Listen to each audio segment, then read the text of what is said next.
¿Cómo está el pueblo de Dios en la mañana de hoy? Gozoso. Amén, aleluya. Tenemos que estar gozosos.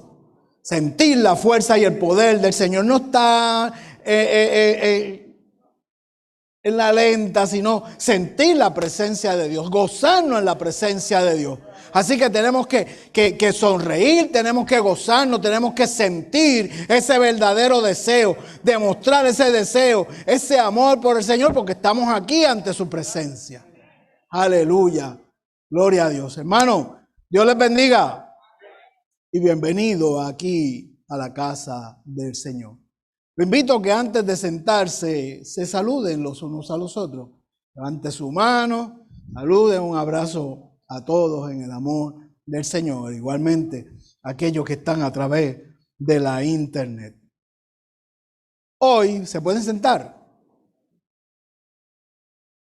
Hoy vamos a continuar con el estudio que comenzamos del Salmo 23 y que comenzamos hace un par de semanas atrás en el versículo 5. Así que lo invito a que lo pueda ir buscando mientras le digo un par de cositas.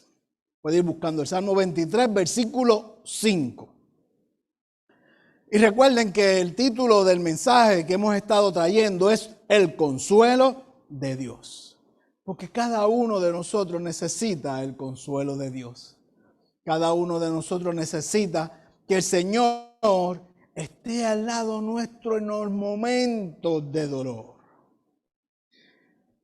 Dentro del Salmo 23 ya hemos cubierto los primeros cuatro versículos y parte del 5. Así que si usted no ha tenido la oportunidad de escucharlo, de estar aquí porque por alguna razón, yo lo invito a buscar el canal de la iglesia, el canal de YouTube de nuestra iglesia, para que ahí pueda escucharlos, pueda disfrutarlo, pueda repasarlos y pueda compartirlo con los demás. Aleluya, gloria al Señor. Salmo 23, versículo 5, ¿ya lo tienen ahí? Amén, gloria a Dios. Y leemos la palabra en el nombre del Padre, del Hijo y del Espíritu Santo. Y la palabra nos dice así: adereza mesa delante de mí en presencia de mis angustiadores. Unges mi cabeza con aceite. Mi copa está rebosando. Aleluya. Gloria a Dios. Mi copa está rebosando. En un principio dijimos que en este versículo podemos sacar 3 puntos importantes. 3 puntos que cuando los hijos de Dios tienen la disposición, el deseo de poder practicarlo, de aplicarlo a su vida, van a tener la oportunidad de poder disfrutar la vida dentro del Señor, en la presencia del Señor. Van a sentir su vida completa. No van a necesitar nada más, como dicen los billboards que hemos visto por ahí. O sea, si tienes a Dios, ya no necesitas nada más. Eso es todo lo que necesitamos. Amén. Así que hacemos dentro de esos 3 puntos que hace que la vida de un creyente sea completa en el Señor. Ya mencionamos el punto número 1. Una vida completa para el creyente es la certeza de que Dios nos da lo necesario para vivir. No necesitamos nada más. Necesitamos depender de Él y permitir que lo que tengamos que hacer lo hagamos para que Él pueda hacer lo que Él ha prometido que va a hacer. En ese punto discutimos varias mesas. Aderezan mesas delante de mí en presencia de mis angustiadores, dice la palabra. Así que ahí nosotros pudimos discutir varias mesas que el Señor nos suple, que muchas veces no nos damos cuenta. Nos suple lo necesario para que nosotros nos podamos agarrar de lo que necesitamos. Y lo hace frente a nuestros enemigos. frente al enemigo de la traición, frente al enemigo del hambre, frente al enemigo de la persecución, frente al enemigo del estrés, dentro de todos esos enemigos que están a nuestro alrededor, el Señor nos sirve un banquete. Sírvete, ¿qué es lo que necesitas? Para que puedas entonces apagar la llama que tienes dentro de ti, que te lastima, que te saca y te atormenta. Hoy vamos a seguir dentro de ese versículo, con la parte central del versículo, que dice la palabra del Señor: unges mi cabeza con aceite. Unge mi cabeza. Para esos tiempos, el aceite era una cosa, era como tener, para efectos, para que lo podamos entender, era como tener mucho dinero. El aceite. Y en ese punto, donde dice la palabra del Señor, unge mi cabeza con aceite, encontramos el segundo punto. La vida del creyente se hace completa en la seguridad de que Dios tiene un propósito con él, con el creyente, con usted, conmigo. La vida, les repito, del creyente se hace completa en la seguridad de que Dios tiene un propósito con él. Usted ha podido identificar el propósito de Dios en su vida. Usted ha podido identificar el propósito de Dios en su vida. Oiga, y tenemos que tener claro un par de cositas.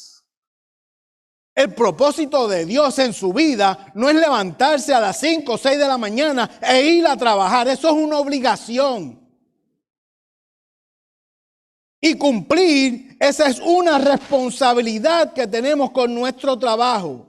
El criar a nuestros hijos es un mandato del Señor que tengamos que poder, en la medida que procreamos, poder cuidar nuestra familia, poder cuidar nuestro entorno familiar. Esas son responsabilidades, pero ¿cuál es el propósito que Dios ha puesto en tu vida? ¿Lo has podido identificar? Yo no lo había identificado.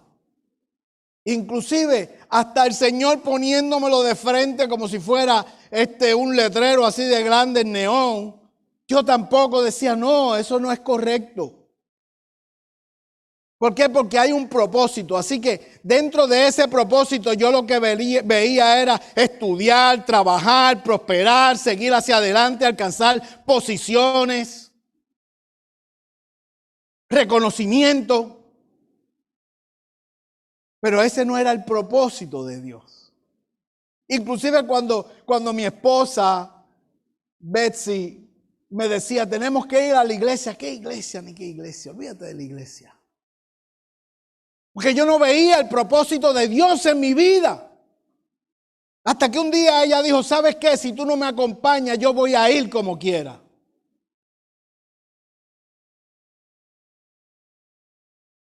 Y pasaron unas cosas que yo entonces la acompañé. Porque había un propósito en mi vida. Pero ese propósito yo no lo conocía. Yo no lo sabía. Y aún viéndolo en el camino, yo no creía que era conmigo que trataba a Dios. Dios lo podía hacer con los demás, pero no conmigo. ¿Cuál es el propósito de Dios en tu vida? ¿Lo has podido identificar? Si tú no lo has podido identificar, mira en tu interior.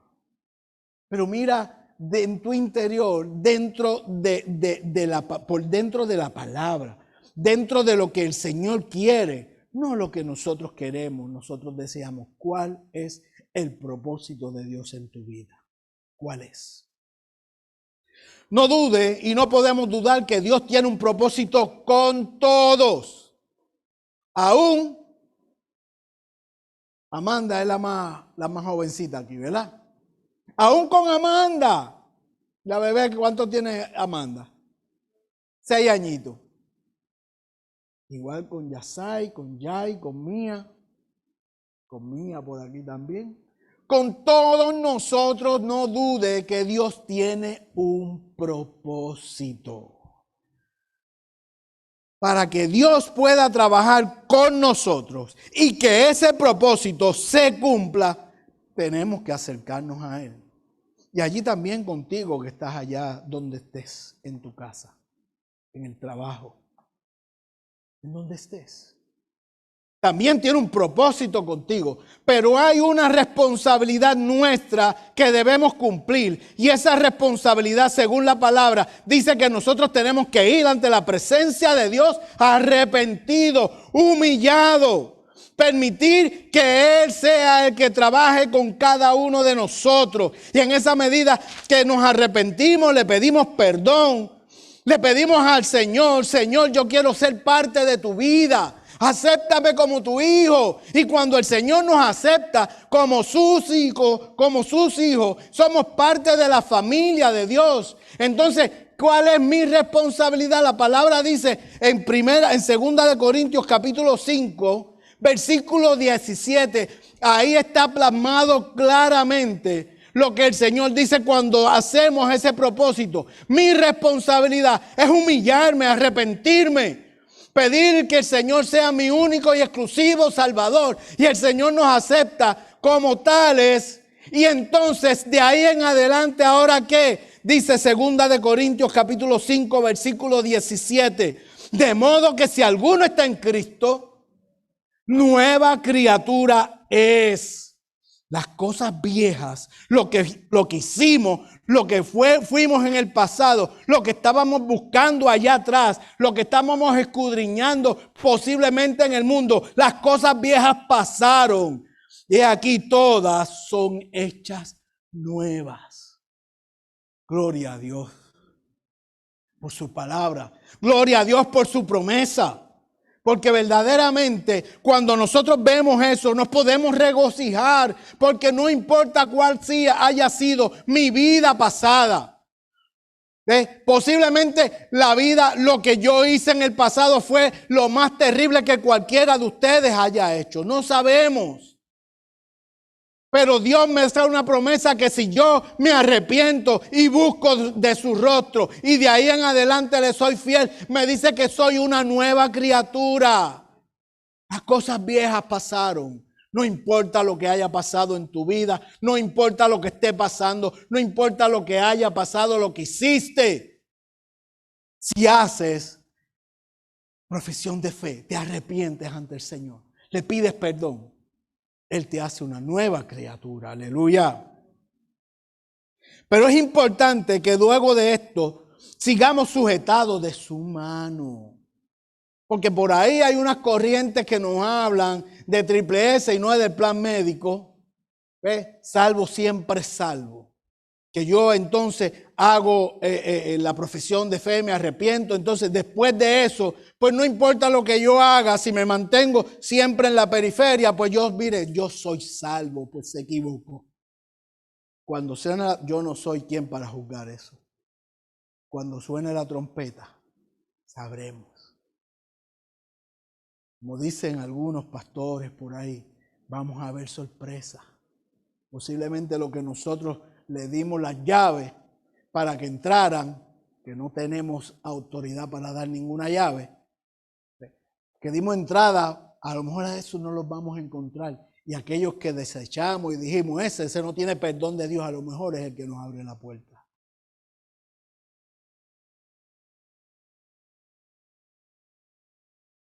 Pero tenemos que estar sujetados de la mano del Señor. Hacemos eso, somos nuevas criaturas, pero seguimos sujetados del Señor, agarrados de Él con fuerza. Porque nosotros como humanos tenemos la capacidad de soltarnos y seguir por otro lado. Pero tenemos que sujetarnos con fuerza. Tenemos que seguir con un corazón arrepentido, con un corazón humillado, con un corazón limpio, independientemente de lo que suceda en nuestra vida. Porque eso es lo que nos sucede. Que muchas veces damos reversa, ponemos neutro. ¿Por qué? Porque algo pasó en mi vida que yo no lo puedo soportar. Entonces vienen las inconformidades, vienen todas las críticas, viene el chismoteo y entonces el enemigo empieza, mire, como los muñequitos. Yo no sé si los de ahora lo harán. Pero entonces encontramos aquí el enemigo. Mira, sí, hazlo, tírate por el rico, tírate que tú puedes hacerlo. Y el otro para que no lo haga. Hay un propósito de Dios en tu vida. Y entonces nosotros nos encontramos en esa incertidumbre, cuando no debía ser así. Lo que tenemos que hacer es sujetarnos, agarrarnos de la mano del Señor y estar siempre ahí en su presencia. Independientemente con lo que suceda en nuestra vida, es en esos momentos que tenemos que agarrarnos más fuerte de Él. Si eso hacemos, veremos el propósito de Dios en nuestras vidas. No tenga duda que lo va a ver si le es fiel al Señor. Si se mantiene en el servicio, si se mantiene congregándose, si se mantiene cumpliendo con todas las responsabilidades que la palabra del Señor nos dice. No hay problema, el Señor va a cumplir su palabra si nosotros cumplimos con la nuestra. Así que es bien importante que nosotros sepamos que vamos a ver el propósito de Dios. Y ese propósito no necesariamente tiene que ver con usted. No necesariamente va a ser en beneficio suyo. ¿Sabe por qué? Porque lo que pasa es que nosotros muchas veces, cuando hablamos de beneficio, cuando hablamos de prosperidad, siempre pensamos en nosotros primero. Cuando no necesariamente es así. Es posible que Dios sí lo pueda prosperar económicamente, porque eso no es malo. Malo es ponerle eso por encima de Dios. Porque Dios sí lo puede prosperar. Pero será para que usted entonces esté disfrutando allí en el morro, volando la chiringa, ¿ve? O paseando por el mundo. ¿Ese es el propósito que Dios quiere prosperarle a usted? ¿O será que Dios lo está prosperando a usted para que vea la necesidad que hay a su alrededor y usted pueda también aportar y ayudar? ¿Por qué Dios le da salud? ¿No será para que usted sienta saludable para poder mantenerse de pie y poder ayudar a aquel que no lo puede hacer? ¿Por qué usted tiene unos dones y talentos para su beneficio o para el beneficio de los demás y la obra del Señor? Porque es que siempre vemos lo que son beneficios para nuestro favor, cuando no necesariamente es así. Sino que pueden ser en beneficio de su esposa, de su familia, de sus hijos, en beneficio de sus vecinos, en beneficio del servicio en la casa del Señor, de los trabajos que hay que hacer dentro del ministerio.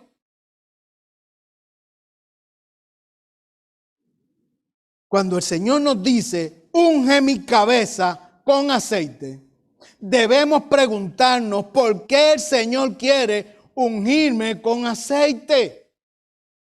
¿Por qué el Señor nos querrá ungir con aceite? La palabra en Lucas capítulo 4,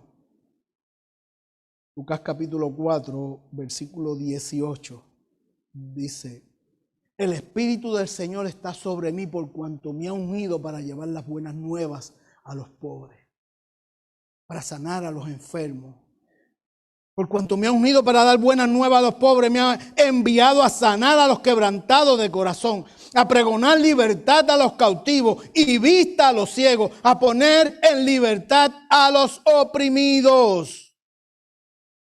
¿Por qué el Señor quiere ungir mi cabeza con aceite? Ahí usted ve par de ejemplos.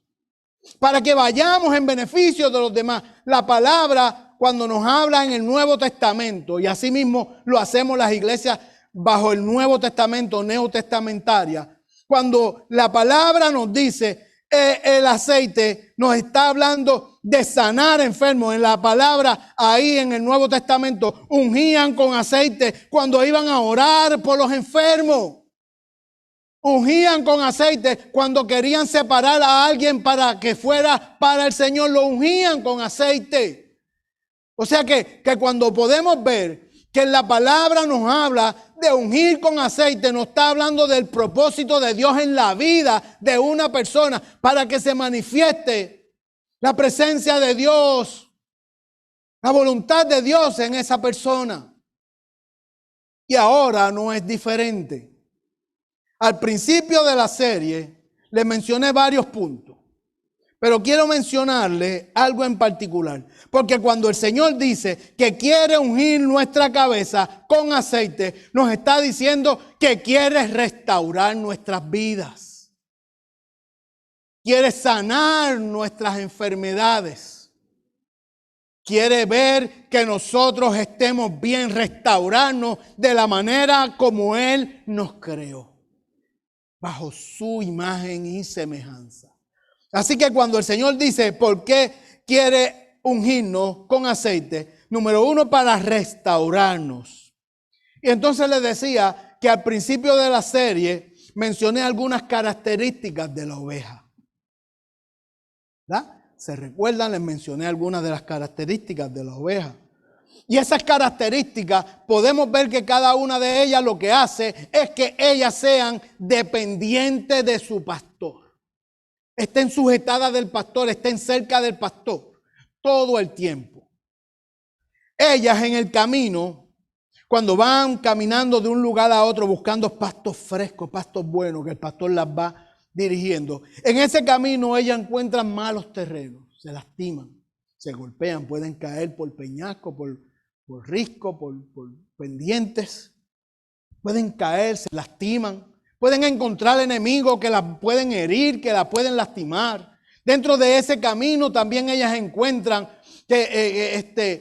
bacterias y muchas otras afecciones que encuentran en ese caminar. Y una de las cosas con la que el pastor siempre anda es ¿con qué? Con aceite. ¿Por qué? Porque con el aceite Él la usa para curar y sanar sus heridas.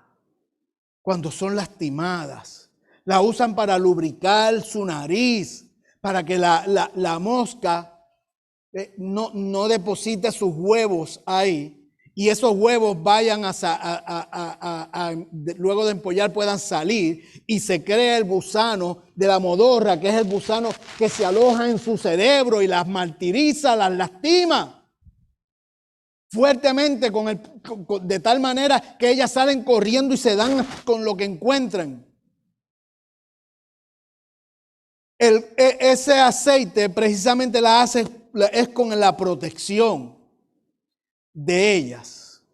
Y lo usaba cuando el peor de todo, que era el gusano ese que se alojaba en el cerebro, Él lo usaba para ungir su cabeza, su frente, para buscar el alivio, para que encontraran alivio a su dolor. Eso mismo nos sucede a cada uno de nosotros. Eso mismo nos sucede a nosotros cuando andamos de espaldas al Señor. Cuando andamos de espaldas al Señor, andamos por caminos con terrenos malos. Andamos por caminos donde el enemigo usa diferentes cosas para lastimarnos, para herirnos, para depositar cosas en nuestro cerebro que nos afectan, que nos lastiman, que nos hieren, que nos duele,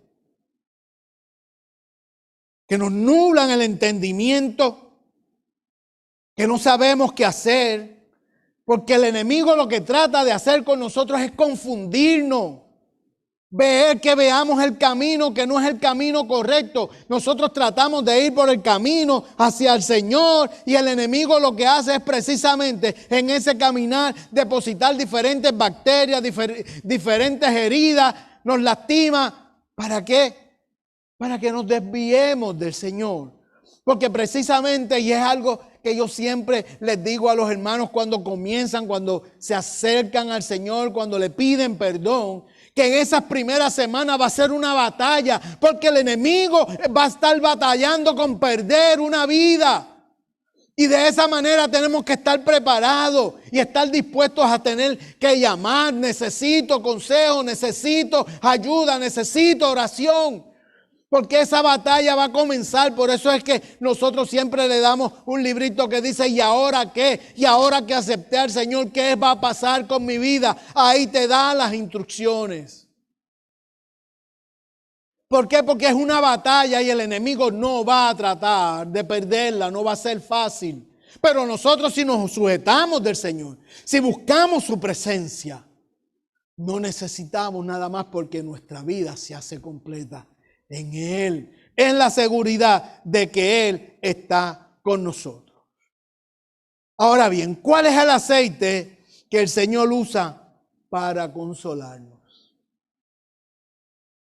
y mostrarnos el camino correcto? El Señor usa como aceite su palabra. Busque ahí el libro de Juan, el capítulo 10.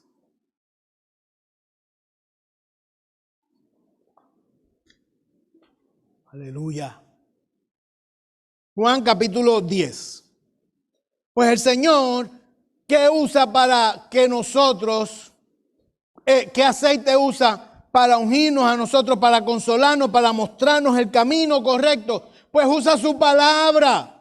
En Juan capítulo 10, versículo 9 en adelante dice: yo soy la puerta. Jesús es la puerta. El que por mí entrare será salvo, y entrará y saldrá y hallará pastos. El ladrón, el enemigo, ¿qué es lo que viene a hacer a nuestra vida? El ladrón no viene, sino para hurtar, matar y destruir. Eso es lo que él quiere hacer con tu vida. Matarte, hurtarte, quitarte, destruirte a ti, a tu familia. Mas la palabra del Señor Jesús nos dice: yo he venido para que tengan vida y para que la tengan en abundancia. Y dice el versículo 11: yo soy el buen pastor. El buen pastor su vida da por las ovejas.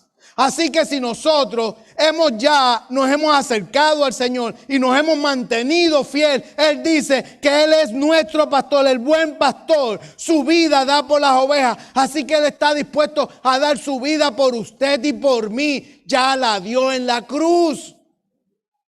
Ya Él fue a la cruz para que usted y yo tuviéramos ahora la dicha de poder gozar en su presencia, en adoración, escuchando su palabra, aplicándola a nuestra vida y también llevándola allí donde hay necesidad de ella. Hermano, nuestro aceite tiene que ser Jesús, como le leí ahorita en Lucas 4:18, porque el Espíritu de Dios está sobre cada uno de nosotros. Nos ha ungido con aceite fresco para que llevemos las buenas nuevas de salvación, para que oremos por los enfermos, para que prediquemos la palabra, para que podamos aclararle la vida a mucha gente que está confundidos. Jesús es nuestro aceite. Ahora bien, repito la pregunta: ¿por qué el Señor quiere ungirnos con aceite? Ya le dije, para restaurarnos. ¿Por qué el Señor nos quiere ungir con aceite? Para refrescarnos. Oiga, qué bueno es cuando uno está en el sol, bien caluroso, trabajando fuertemente, posiblemente en la construcción, posiblemente limpiando patios, pero está ese sol. Oye, qué bueno es tener un poquito de agua bien fría, ¿verdad? Y poder disfrutar del agua, refrescarnos, ¿verdad? Con el permiso. Qué bueno es poder, oye, y a veces tan fría que uno siente que, como dicen los mecánicos, ¿verdad? Que cuando el carro se calienta, no le eche agua fría porque te raja la tapa del bloque, ¿verdad? Pues nosotros sentimos, ¿verdad? Pero qué bueno es tomarla bien frita, porque nos refrescamos. Así que, ¿por qué el Señor quiere ungirnos con aceite? Para refrescarnos. El Salmo 92. Vaya buscándolo ahí. El Salmo 92.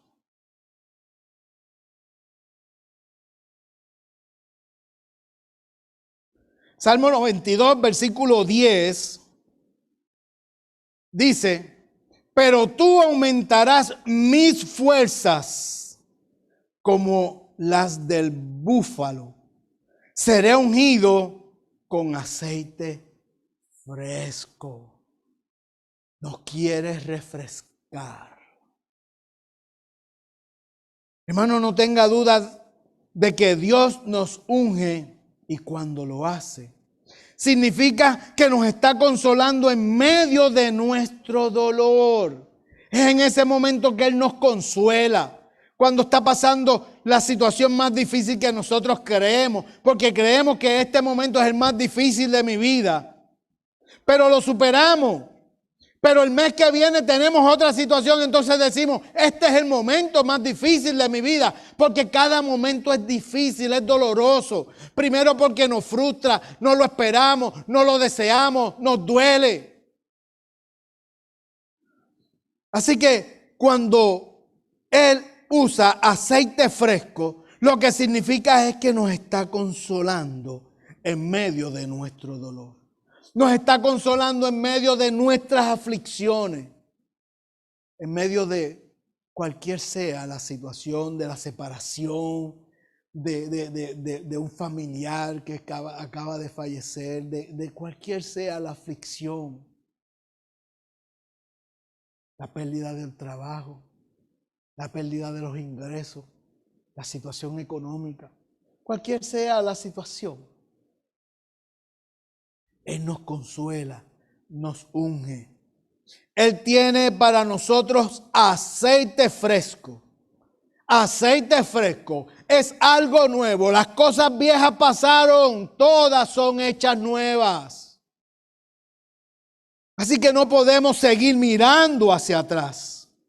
Porque cuando nosotros miramos hacia atrás, lo que hacemos es que rebuscamos el dolor de nuestro pasado. Pero si lo tenemos que hacer en un momento dado, lo hagamos para que veamos, que podamos ver de dónde Dios nos sacó. Pero no podemos seguir rebuscando el pasado, porque el pasado en nuestra vida, en cada uno de nosotros posiblemente fue doloroso, fue amargo, fue frustrante. Tenemos que ir y mirar hacia el frente, porque cuando miramos hacia el frente es que podemos ver lo que Dios puede hacer por cada uno de nosotros. Pero eso tenemos que aceptar, que primero que Jesús sea nuestro pastor, sea el que nos dirija, sea el que nos guíe.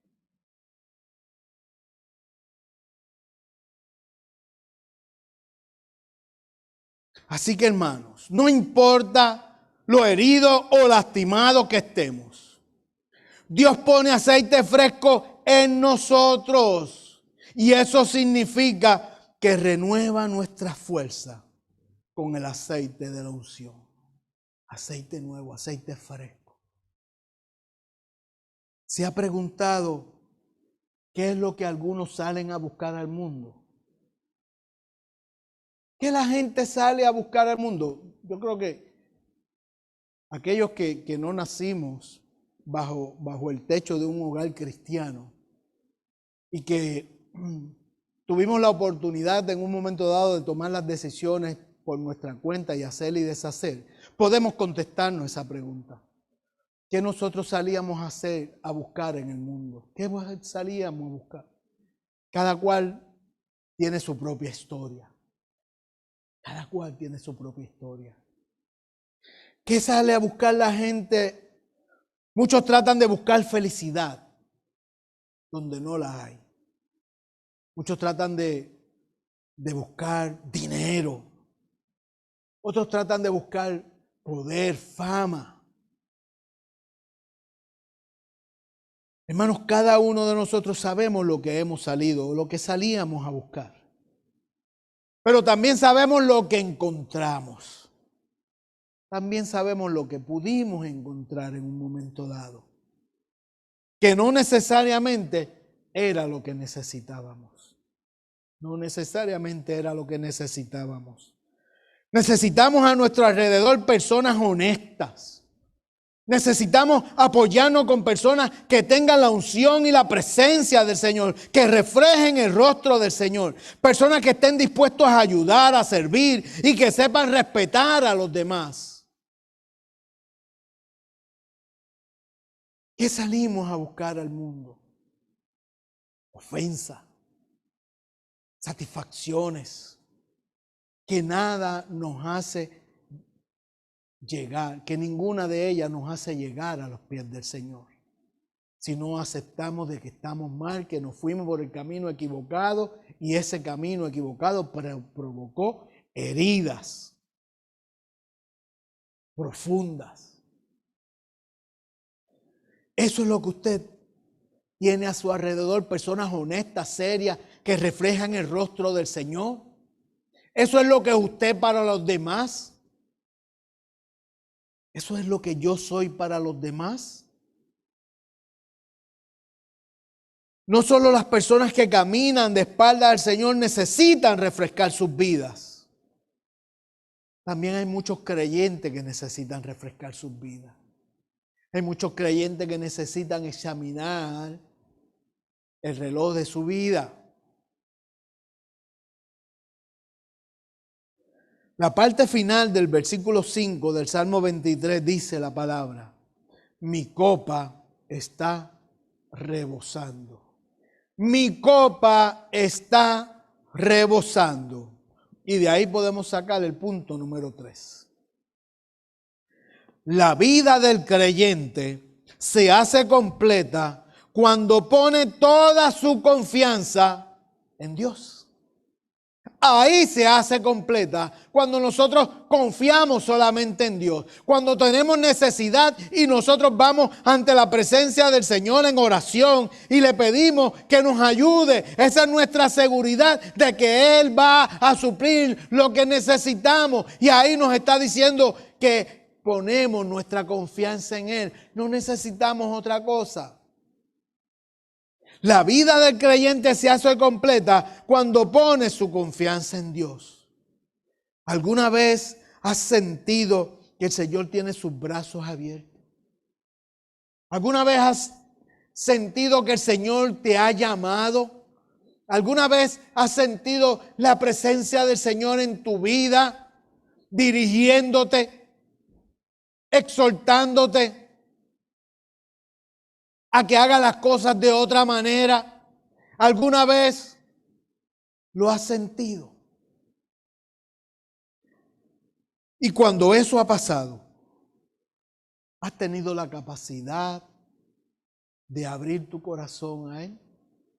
¿Has tenido la oportunidad de decirle: heme aquí?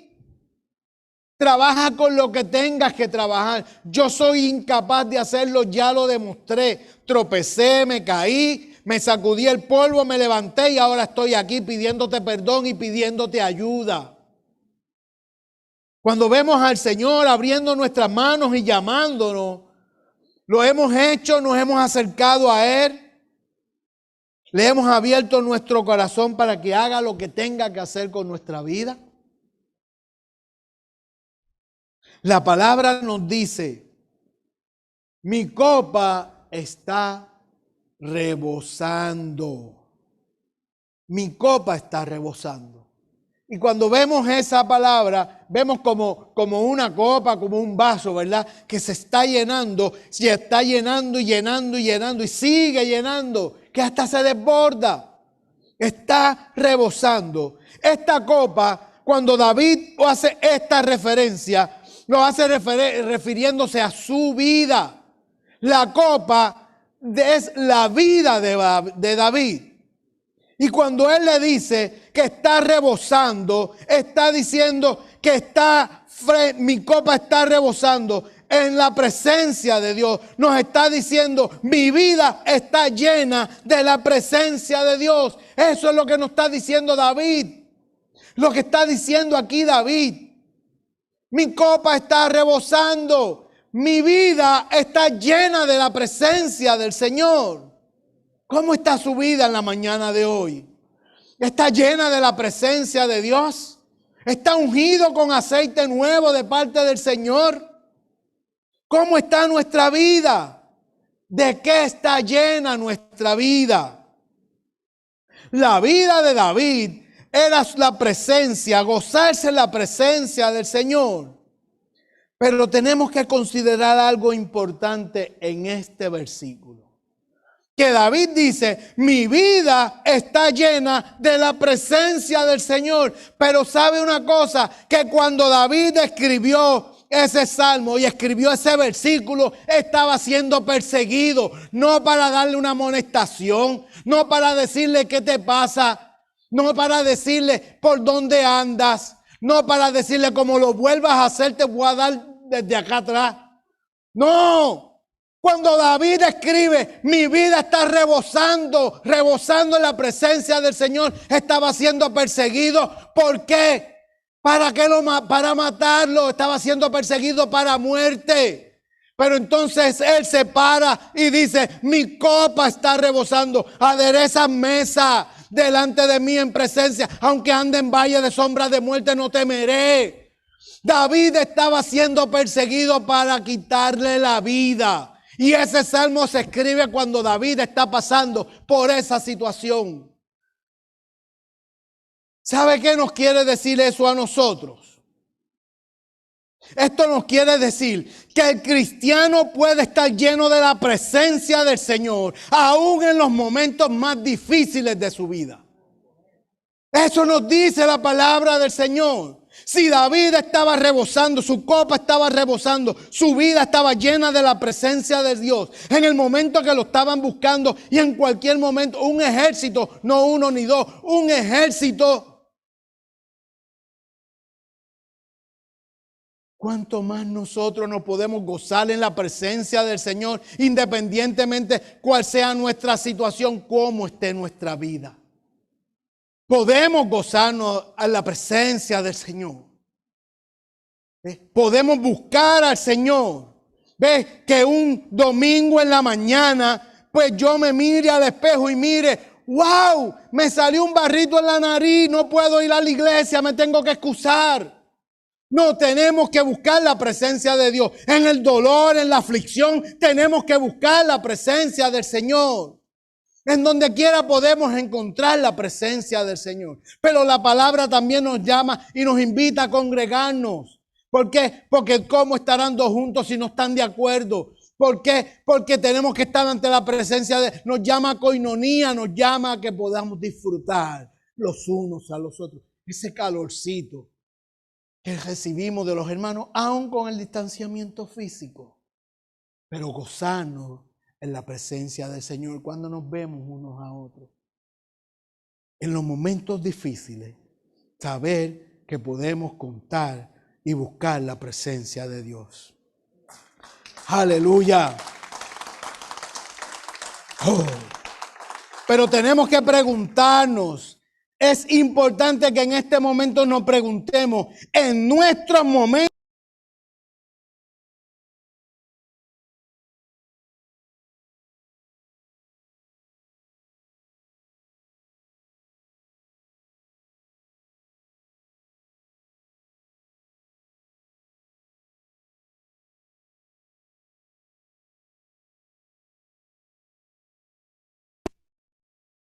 cuando el Señor a través de su palabra nos habla de vida, oiga, escuche estos 4 puntos, rapidito.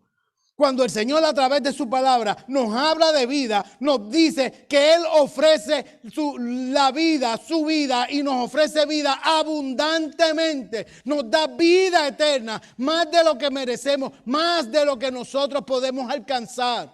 La palabra nos dice, Él la ofrece abundantemente.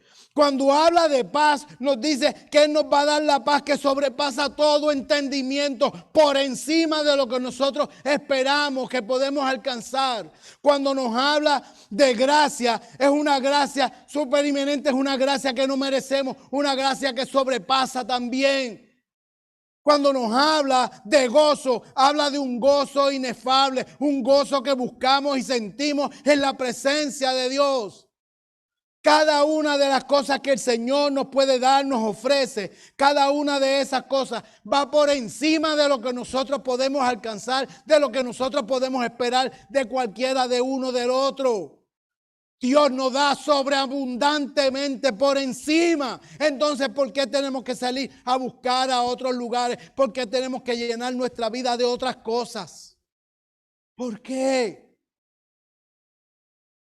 Por eso es que tenemos que aplicar a nuestra vida el mandato que Él le dejó a su pueblo. Y ese mandato lo podemos encontrar en el versículo 8 del capítulo 10 de Mateo.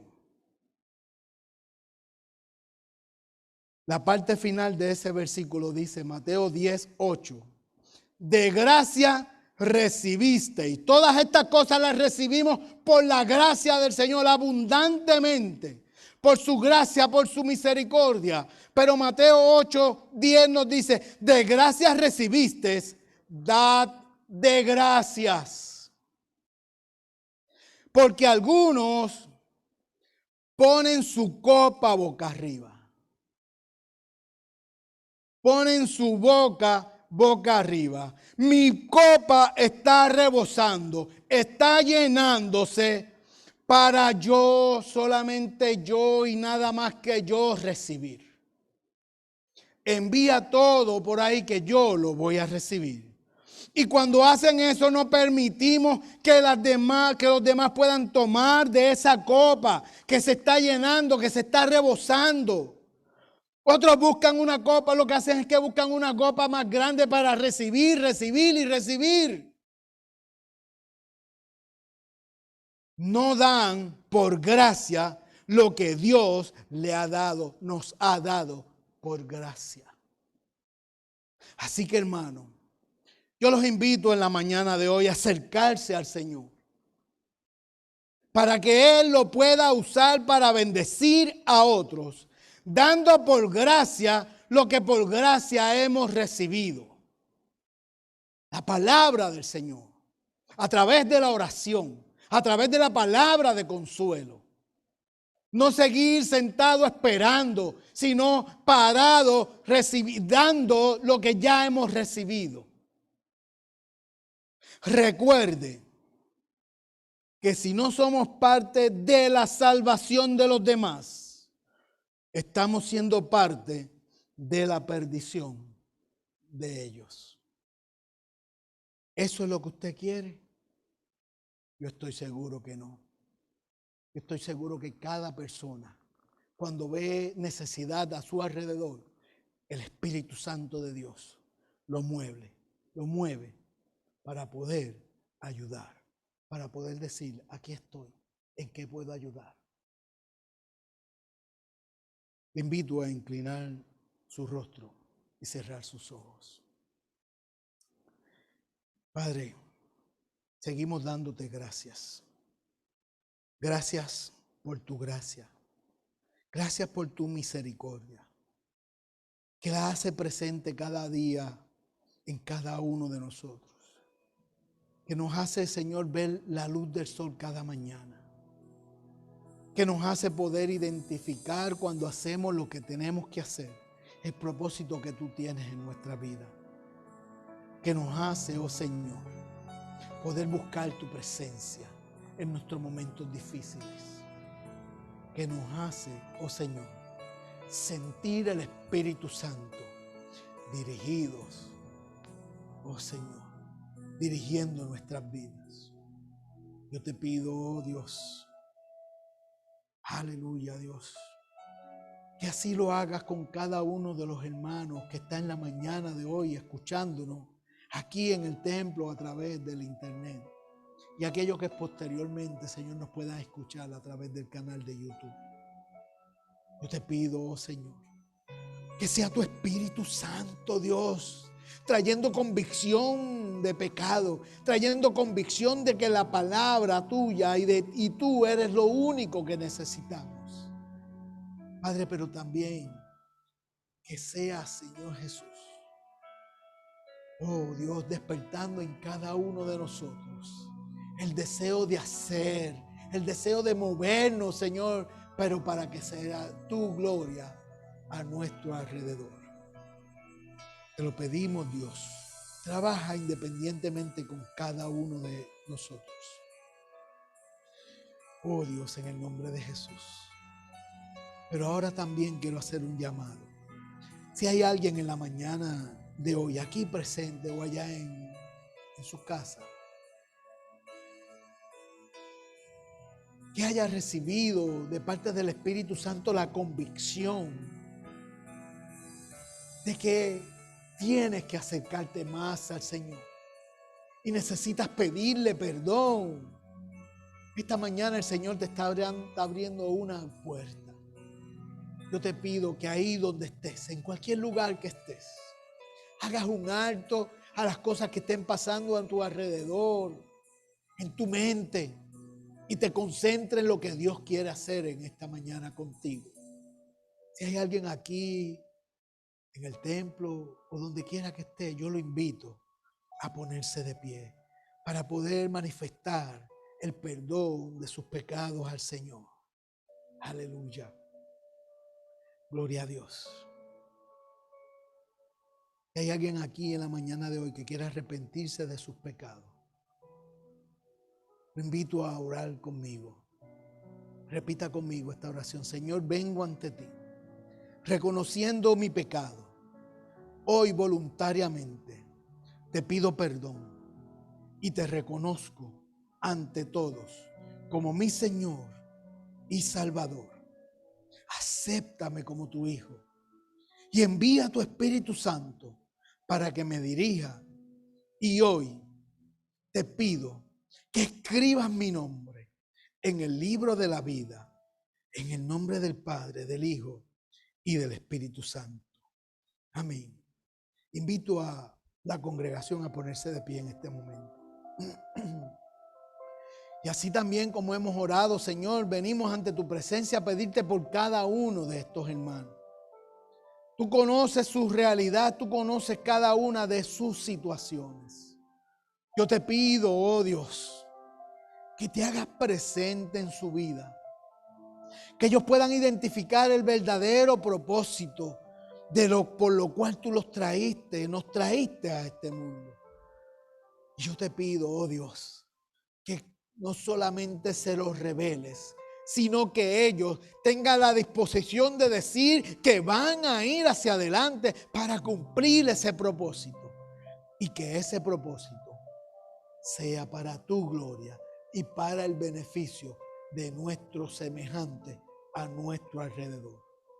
Unge con aceite fresco a cada uno de ellos, Padre, y que cuando su copa esté rebosando, sea de tu presencia, sea de tu palabra, y que esa llenura del Espíritu Santo sea para que se pueda manifestar y pueda salir de nosotros para bendecir a otros. En el nombre del Padre, del Hijo y del Espíritu Santo te pido que lo cumpla en cada uno de nosotros. Amén. Aleluya, gloria a Dios. Amén, gloria a Dios.